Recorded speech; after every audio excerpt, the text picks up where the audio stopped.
ನಾನು ಬಸವಣ್ಣ. ಕ್ರಿಸ್ತಶಕ 1105ರಿಂದ 1196ರವರೆಗೆ ಈ ಭೂಮಿಯಲ್ಲಿ ನಡೆದಾಡಿದವನು. ನನ್ನ ಕಾಲದಲ್ಲಿ ದೇವರನ್ನು ಗುಡಿಯಲ್ಲಿ ಹುಡುಕಿದರು. ನಾನು ದೇವರನ್ನು ಮಾನವನೊಳಗೆ ಕಂಡೆ.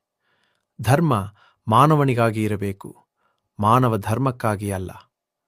ನಾನು ಜನಿಸಿದ್ದು ವಿಜಯಪುರ ಜಿಲ್ಲೆಯ ಬಸವನ ಬಾಗೇವಾಡಿಯಲ್ಲಿ. ತಂದೆ ಮಾದರಸ, ತಾಯಿ ಮಾದಲಂಬಿಕೆ. ಹುಟ್ಟಿನಿಂದ ಬ್ರಾಹ್ಮಣ, ಆದರೆ ಚಿಂತನೆಯಿಂದ ಶರಣ. ಬಾಲ್ಯದಲ್ಲೇ ನಾನು ಪ್ರಶ್ನೆ ಕೇಳಿದೆ, ಜನಿವಾರ ಪುರುಷನಿಗಷ್ಟೇ ಏಕೆ? ಜಾತಿ ಧರ್ಮವಾಗಲು ಸಾಧ್ಯವೇ? ಉತ್ತರ ಸಿಗಲಿಲ್ಲ. ಅದಕ್ಕೇ ನಾನು ಮನೆ ತೊರೆದೆ, ಕೂಡಲ ಸಂಗಮಕ್ಕೆ ಹೊರಟೆ. ಅಲ್ಲಿ ನಾನು ಅರಿತುಕೊಂಡೆ, ದೇವರು ನಿರಾಕಾರ. ಅವನು ಕಲ್ಲಿನಲ್ಲಿ ಅಲ್ಲ, ಚೈತನ್ಯದಲ್ಲಿ. ಅದಕ್ಕಾಗಿ ಹೇಳಿದೆ, ದೇಹವೇ ದೇವಾಲಯ, ಕಾಯಕವೇ ಕೈಲಾಸ. ನಾನು ಸಾರಿದ್ದು ಸ್ಪಷ್ಟ. ಯಾವ ಕಾಯಕವೂ ಚಿಕ್ಕದಲ್ಲ, ಯಾವ ಕಾಯಕವೂ ದೊಡ್ಡದಲ್ಲ.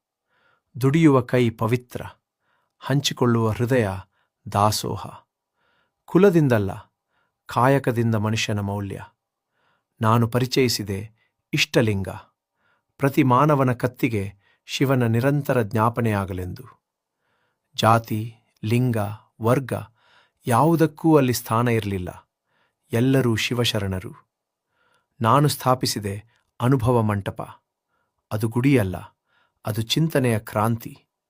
ಅಲ್ಲಿ ರಾಜನೂ ಇಲ್ಲ, ಬಡವನೂ ಇಲ್ಲ, ಪುರುಷ ಮಹಿಳೆ ಎಲ್ಲರೂ ಸಮಾನ. ಅಲ್ಲಿ ಮಾತಾಡಿದರು ಅಕ್ಕ ಮಹಾದೇವಿ, ಅಲ್ಲಮ ಪ್ರಭು, ಚೆನ್ನಬಸವಣ್ಣ. ಅನುಭವವೇ ಶಾಸ್ತ್ರ. ನಾನು ನಿರಾಕರಿಸಿದೆ ಜಾತಿ ತಾರತಮ್ಯ, ಲಿಂಗ ತಾರತಮ್ಯ, ಮೂಢನಂಬಿಕೆ, ಪ್ರಾಣಿಬಲಿ.